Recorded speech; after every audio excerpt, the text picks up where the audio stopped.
the Supreme Court was hearing a plea seeking removal of the terms secular and socialist from the preamble to the Constitution through the 42nd Amendment. The Supreme Court on Monday reaffirmed that secularism has long been regarded as an integral part of the Constitution's basic structure.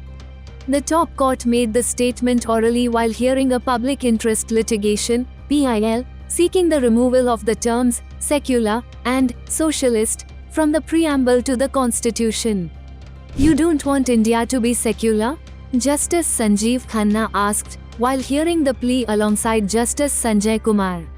The Supreme Court bench said that the term socialism should not necessarily be interpreted in the Western context, and the term can also mean that there has to be an equal opportunity for all. There are a number of judgments of this court which hold that secularism was always part of the basic structure of the Constitution. If one looks right to equality and word fraternity used in the Constitution as well as the rights under Part 3, there is a clear indication that secular has been held as the core feature of the Constitution, Justice Sanjeev Khanna said. Khanna also pointed out that, unlike the French model of secularism, India adopted a new model of secularism. The plea, filed by senior BJP leader Dr. Subramanian Swamy and one Balram Singh, challenged the 42nd Amendment to the Indian Constitution that was made by late Prime Minister Indira Gandhi-led government during the emergency. Responding to the top court judge, Advocate Jan said, "We are not saying that India is not secular, we are challenging the amendment."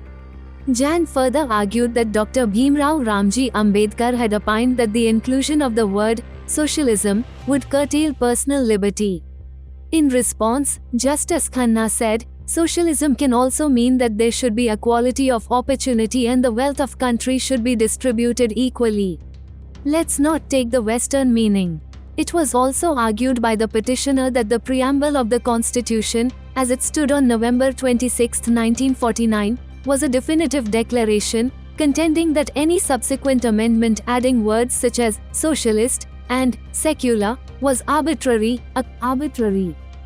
To this, Justice Khanna highlighted that the words introduced by the 1976 amendment were clearly indicated by brackets, making it evident that they were additions.